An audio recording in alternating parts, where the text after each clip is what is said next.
আসসালামু আলাইকুম, কি অবস্থা সবার? আজকে বিকেলে শুয়েছিলাম, হঠাৎ করে খালতো ভাই সিয়াম বললো আমাদের এলাকায় চল। সিয়াম নিতে আসলো আমাকে, নানু বাসা থেকে বের হলাম বিক্রমপুর জাদুঘর সিয়ামদের এলাকায় যাওয়ার জন্য। বিক্রমপুর জাদুঘর একটি বিক্রমপুরের ঐতিহ্য স্থান এবং খুব সুন্দর একটি স্থান, যেখানে গেলে খুব সুন্দর সুন্দর ছবি তুলতে পারবেন আপনারা। আমিও কিছু ফুটেজ নেওয়ার জন্য এবং ঘোরার জন্য, মন ভালো করার জন্য গিয়েছিলাম বিক্রমপুর জাদুঘর। তো বিক্রমপুর জাদুঘর আজকে বন্ধ ছিল, তাই ঢুকতে পারিনি, শুক্রবার দিন। এবং রয়েছে প্রাচীন আমলের রাজার কিছু বড় বড় ভবন, 3টা ভবন, ঐতিহ্যবাহী ভবন, সেইগুলো দাঁড়িয়ে রয়েছে খুব সুন্দর। এখানে দাঁড়িয়ে খুব সুন্দর ছবি তুলতে পারবেন।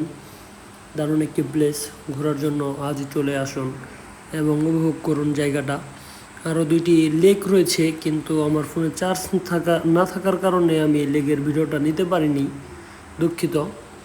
সুন্দরভাবে দৃশ্যগুলো তুলে ধরতে পারিনি। তো সবার কাছে আন্তরিকভাবে ক্ষমা চাচ্ছি যে আরও কিছু সুন্দর সুন্দর ক্লিপ আমার নেওয়ার দরকার ছিল, কিন্তু আমার ফোনে চার্জ কম থাকার কারণে আমি নিতে পারিনি। তো উপভোগ করবেন বিক্রমপুর জাদুঘর এবং আসবেন, এখানে এসে গুরুত্বপূর্ণ সময় কাটাবেন, ভালো লাগবে। তো গিয়ে দেখি এক ভাইয়া ড্রোন উড়াচ্ছে, বিক্রমপুর জাদুঘরের ভিডিও করছে। এই ভবনটা সবচেয়ে বেস্ট প্লেস, এখানে ছবি সুন্দর আসে। তো সবাই ভালো থাকবেন, আল্লাহ হাফেজ।